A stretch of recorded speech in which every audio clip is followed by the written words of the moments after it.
18 வருடங்களுக்கு ஒரு முறை நடைபெறவிருக்கும் இந்த ராகு கேது பயிற்சியானது வருகின்ற 18/5/2025 நடைபெறுகிறது.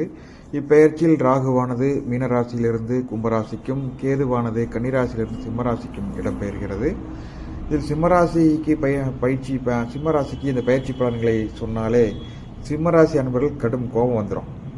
நீங்கள் நல்லா இருக்குன்னு சொன்னாலும் அப்படித்தான் இருக்குது, மோசமான நேரம்னு சொன்னாலும் அப்படித்தான் இருக்குது அப்படின்னு அடிக்காத குறையாக வருவாங்க. என்ன பண்ணுறது, சிம்மம் என்பது காலச்சக்கரத்திற்கு 5ஆம் இடம். பூர்வ புண்ணியம், அறிவு, அரசாங்கம், தலைமை பண்பு, எதற்கும் பயப்படாத ஒரு தைரியம், எது வந்தாலும் போடான்னு போயிட்டே இருப்பாங்க.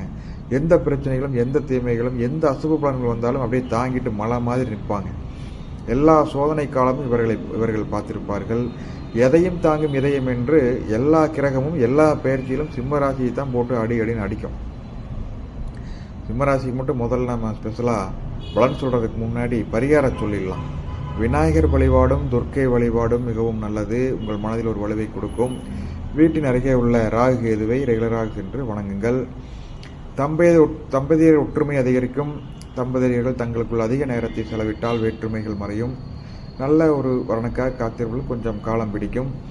இந்த சூழ்நிலையில் புதிதாக லவ் பண்ணுறதை விட நண்பர்களுடன் அதிக நேரத்தை செலவிடுங்கள். அதே சமயம் நண்பர்களுடன் உறவுகளுடனும் சண்டை சச்சரவுகளை தவிர்க்க பாருங்கள். மொத்தமாக அவை கூட விவாதம் பண்ணுறதை தவிர்த்துருங்க. ஜாலியாக இருங்க, விவாதிக்க வேண்டாம். தனியாக இருக்கிறேன் என்று ஃபீல் பண்ணால் நல்ல புத்தகங்களை படியுங்கள். உடல்நிலைக்கு பெரிதாக பிரச்சனைகள் வராது.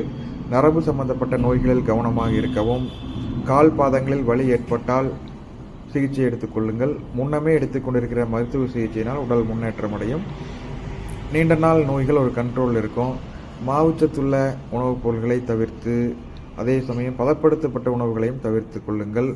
ரெகுலராக என்ன சாப்பிட்றீங்களோ அதற்கு முன்னுரிமை கொடுங்கள். யோகா மற்றும் தியானம் மிகவும் முக்கியம். சிறிது உடற்பயிற்சியும் நல்ல தூக்கமுமே உங்களுக்கு போதுமானது.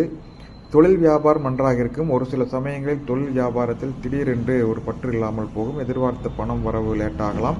உங்களுடைய எதிர்கால திட்டங்கள் யாரும் சொல்லாமல் இருப்பது மிகவும் நல்லது. கூட ஒர்க் பண்ணுறவங்க ஃப்ரெண்ட்ஸு கூட விவாதத்தை குறைத்துக் கொள்ளுங்கள். உங்கள் கருத்துக்களை திணிக்காதீர்கள். பிஸ்னஸ் பண்ணுறவங்க பழைய கஸ்டமர் உறவுகளை டீசெண்டாக மெயின்டைன் பண்ணிக்கங்க. புதிதாக ஒன்றை துவக்குவதற்கு இப்போ சரியான காலகட்டம் அல்ல. பண வரவு ஓரளவு சுமூகமாக இருக்கும். சேமிப்பை அதிகப்படுத்துவீர்கள். வருமானம் குறையாது. சிலர் கடனிலிருந்து வெளிப்படுவீர்கள். யூக வணிகத்துக்கு போகாதீங்க, ரொம்ப ஆபத்து. மாணவர்களுக்கு இது கொஞ்சம் கடினமான காலகட்டம். அதிக முயற்சி எடுக்க வேண்டும்.